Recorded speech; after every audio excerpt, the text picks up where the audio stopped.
All right. At the very last minute, TNA ended up deciding to do major changes to the TNA Bound for Glory pay-per-view and its main event. It was Drew Galloway against Matt Hardy. Drew Galloway ended up winning the shot at EC3 because he stood up for TNA in the war against Global Force Wrestling. In the end, they had a big match between Lashley, Galloway, the Wolves, to see, who is going to be moving on to become the number one contender. Basically, TNA was pushed up to the wall with the Global Force Wrestling Lethal Lockdown. It was sort of the war to settle it all, basically. Everybody put their chips on the line.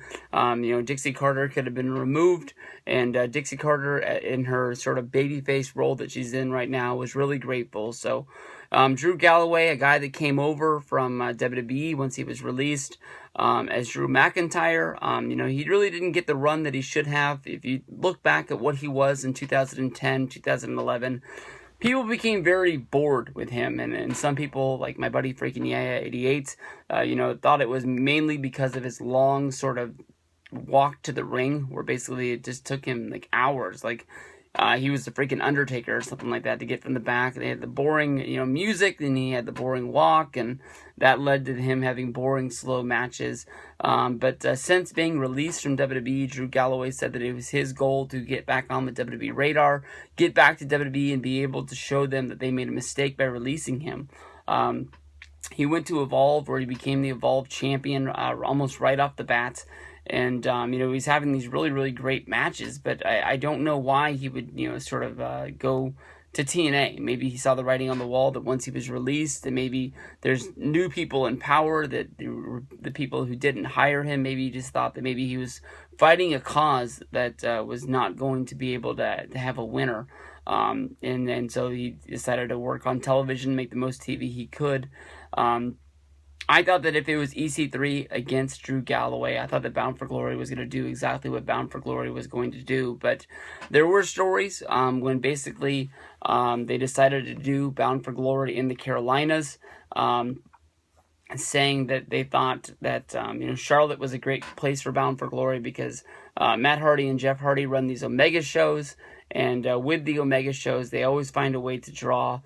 They ended up picking the what is this called? The Cabras Arena and Event Center in Charlotte, North Carolina, which honestly doesn't look like a huge arena, but it does look like when you go to their Ticketmaster site and you try to buy tickets, it does seem like at the very last minute there are a lot of tickets left to buy. So hopefully with Jeff Hardy and Matt Hardy, who were on the pay-per-view posters, who have been really promoting this in the Carolinas, maybe now that they are involved in the main event match, maybe people that live in that area will now buy tickets. Maybe they're hoping that they'll have a big push to the live gate, to people buying tickets at the last minute, which honestly, with me as a wrestling fan, I always buy my wrestling tickets almost the second they go on sale.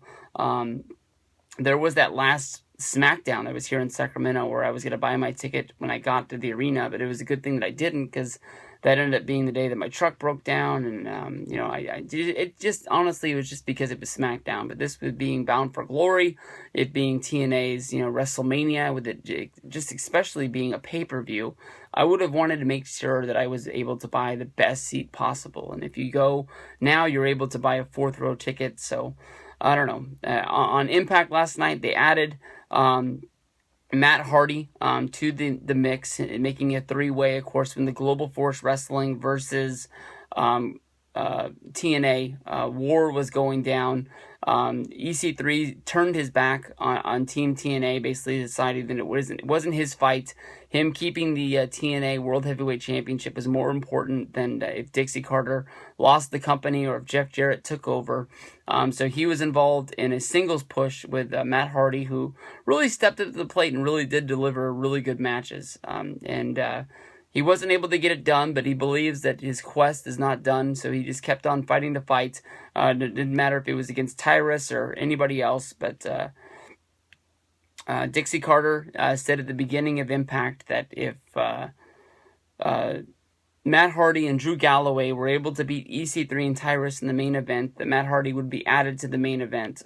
Honestly, in my opinion, it sort of I know that Drew Galloway's a good guy. I know that Matt Hardy's a good guy, and the good guys sort of pulled together. As long as EC3 is not the champion, I guess everybody wins. But in my honest opinion, I don't want to stab my best friend in the back, but I don't want to make it where I don't have the best odds I can of becoming champion. You know, it's easy math. If there's two guys in a match, one-on-one, you have a 50% chance of winning, unless you're going up against Brock Lesnar, and then you have a 0% chance of winning. But if it's Galloway, EC3, and Matt Hardy, now there's three guys in there, you go from 50% to 33%. Drew Galloway easily could have just thrown in the towel, taken a count out, made it a disqualification, anything, and sort of stabbed Hardy in the back, and still had his match. Nothing was in the writing saying that basically if they lost the match, Drew Galloway was going to lose his shot at Bound for Glory. But at the end of the show, it was, you know, everybody was all happy, joy that EC3 and Tyrus lost, and Matt Hardy was added to the main event. Dixie Carter came out, and she had one more announcement that she was thinking of adding a special guest referee to the main event, and none other than Jeff Hardy is going to be making his return, which I hope is going to be the future return of Jeff Hardy. I know that they have the Bound for Gold championship match where I picked Melendez to get the win, but you know, anybody from Abyss to Ken Anderson to Shira, Tyrus could get a shot, Robbie E, Jesse Goddard's, any of these guys could be the new number one contender. But I think the real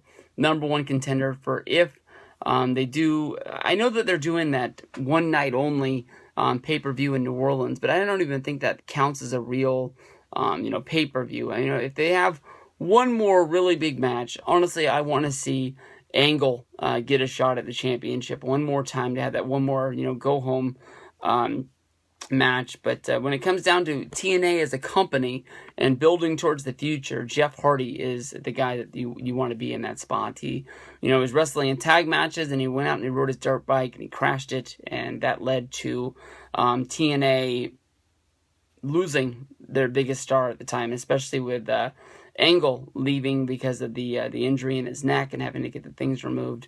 But we'll see what goes down. Honestly, in my opinion, EC3 keeps the championship. Maybe Galloway and Hardy start their own war and go in that direction after the pay-per-view for blaming each other for losing their shots. But we'll see. It's going to be Bound for Glory on Sunday. Normally I say it's going to be a good one, but this one, we're going to have to see.